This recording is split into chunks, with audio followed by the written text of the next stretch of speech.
বন্ধুরা কেমন আছো? আশা করি সকলে ভালো আছো। আজ তোমাদের পৃথিবীর এক আশ্চর্য কারিগরের গল্প শোনাবো। হ্যাঁ, ঠিক ধরেছ, আমি আজ তোমাদের বাবুই পাখির গল্প শোনাবো।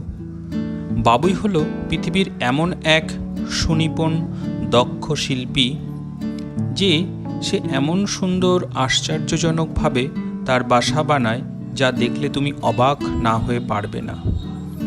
সাধারণত পুরুষ বাবুই পাখি খেজুর গাছ, হোগলা গাছের পাতা, নারকেল গাছ বা ঘাসের আঁশ তুলে ঠোঁটের সাহায্যে তাল গাছ, বাবলা গাছ, খেজুর গাছ বা নারকেল গাছ যে কোনো গাছের পাতার শেষ প্রান্তের দিকে একটি ঝুলন্ত লম্বা চোঙাকৃতির বাসা বানায়। একটি বাসা বানাতে এদের প্রায় 16 থেকে 18 দিন সময় লাগে। বাসা বানানো শেষ হলে পুরুষ পাখি বাসার ওপরে বসে সুর করে স্ত্রী পাখিকে ডাকতে থাকে। এই সময় কোনো একটি স্ত্রী পাখি পুরুষ পাখির ডাকে মুগ্ধ হয়ে তার বাসায় আসে।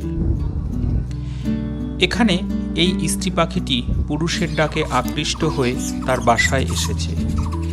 এবার সে এই বাসাটিকে ভালো করে পরীক্ষা করে দেখে যে এই বাসাটি তার ডিম পাড়া বা বাচ্চা তৈরি করার উপযুক্ত কিনা।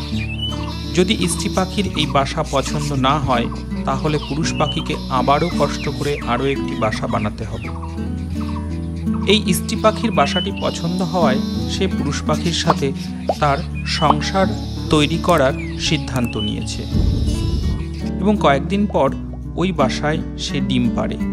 সাধারণত পুরুষ এবং স্ত্রী পাখি পালা করে ডিমে তা দেয়। 18 থেকে 21 দিনের মধ্যে ডিম ফুটে বাচ্চা বের হয়। বাচ্চা বের হবার পর পুরুষ ও স্ত্রী পাখি উভয়ই বাচ্চাকে খাওয়াতে থাকে।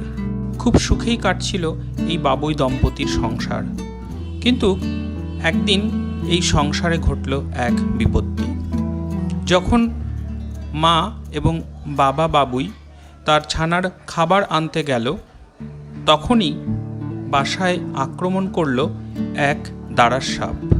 সে বাসায় ঢুকে তার বাচ্চাগুলোর থেকে একটি বাচ্চাকে নিয়ে যায়। বাসায় এসে বাবুই দম্পতি যখন দেখতে পায় তাদের বাসায় সাপ ঢুকেছে, তখন তারা বারবার সাপটিকে তাড়ানোর চেষ্টা করে, কিন্তু শেষ পর্যন্ত তারা রক্ষা করতে পারে না। তাদের একটি বাচ্চা সাপ নিয়ে চলে যায়। এরপর বাবুই দম্পতি বাচ্চা হারানোর দুঃখ বুকে নিয়ে আরেকটি বাচ্চাকে খুব যত্ন করে বড় করে তুলতে চায়। তাকে দ্রুত খাবার খাইয়ে বড় করার জন্য মা এবং বাবা বাবুই সবসময় ব্যস্ত থাকে। কিন্তু নিয়তির কি করুণ পরিহাস! এরপর বাবুই দম্পতি যখন আবারও খাবার আনতে যায়, তখন আবার আরেকটি সাপের আক্রমণ ঘটে তার বাসায় এবং এবারও তার বাকি বাচ্চাটিকে সাপ নিয়ে চলে যায়। পরে বাবুই দম্পতি বাসায় এসে বাচ্চাকে না দেখতে পেয়ে খুব হতাশ হয়ে পড়ে এবং বাবুই দম্পতি মনের দুঃখে গাছের ডালে বসে থাকে।